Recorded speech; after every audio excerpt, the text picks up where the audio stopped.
My name is Dr. Nilam Khan, and I'm a research fellow. I work for the Age of Wonder project. I am currently working with heads of school and launching our research, our really exciting research with students or teenagers in secondary schools. And we're getting them to fill in surveys where we ask them about their mental health, their identity, relationships, all sorts of parts of their how it feels like or how it is to grow up in Bradford. And we're also hoping to take measurements, so physical measurements with year 9s, and those include a blood test, skin fold measurements, blood pressure, height and weight, that sort of stuff that will inform us what the health is like, the teenagers, how healthy they are basically. So it allows the teenagers particularly to get involved in our research and find out what we are doing at Born in Bradford. It allows them to act as citizen scientists with us. We're also giving lots of opportunities to the schools to sort of ask us how we can relay that data back to them. So what do they want from us? Do they want coding classes? Do they want to know more about statistics? Do they want to follow the course of a blood sample? Do they want to know what happens with it, where it goes, how is it analysed? So we're working with the schools to do that as well. We're hoping it doesn't just come to us researchers. We want to feed that big data back to the community and to the teenagers. Hello, I'm Marie Frazer and I'm a researcher on the JUMP project, which is trying to get children and families in areas in Bradford more active in their daily lives. It's really important to the people of Bradford in particular because, especially during lockdown, children's physical activity levels really dropped and we want to get them up, we want to get them moving. If that happens, then it has such an impact on their health, on their mental health. It can also impact on things like community cohesiveness. If you've got those people out there being active instead of, say, driving to school in the morning.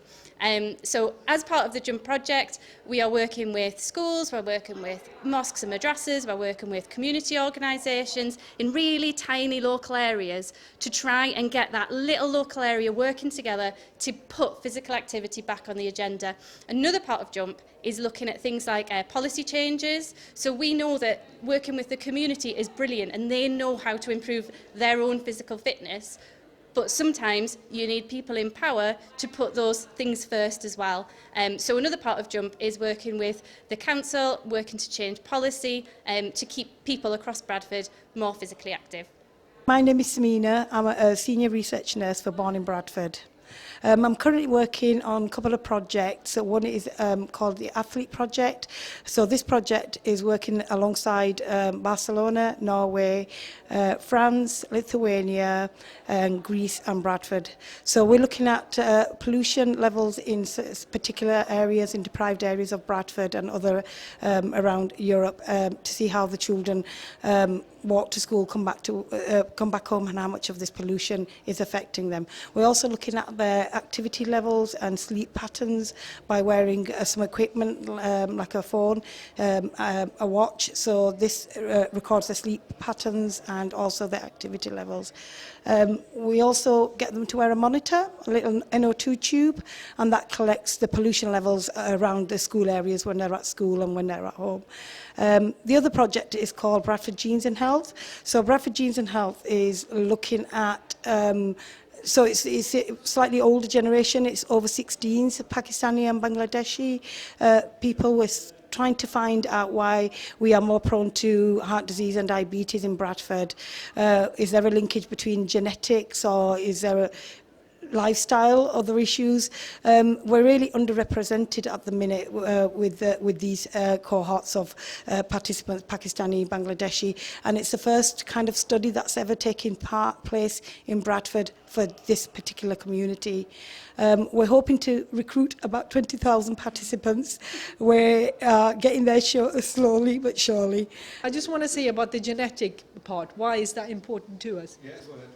Every individual has a different genetic makeup, and the more we know about specifically what is the same for our communities, our Southeast Asian background, the more we can develop services that are catered to us.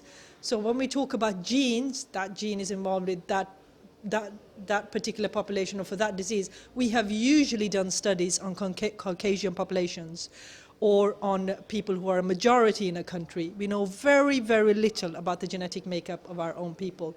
So this would really inform that and help that. We can compare that genetic information with the rest of the population. And we can, in the long run, develop treatments and things like that. So it has a huge impact. Yeah, I think we're all Yeah. really excited Yeah. that Bradford is the city of culture. Yeah. It's already a city of research, and for it to be a city of research and a city of culture, and to put Bradford on the map because it's an amazing city, would be pretty good. Yeah, Yeah. I mean, it's funny, you can hear that we're not from Bradford, but when this happens, we feel like we're part of Bradford.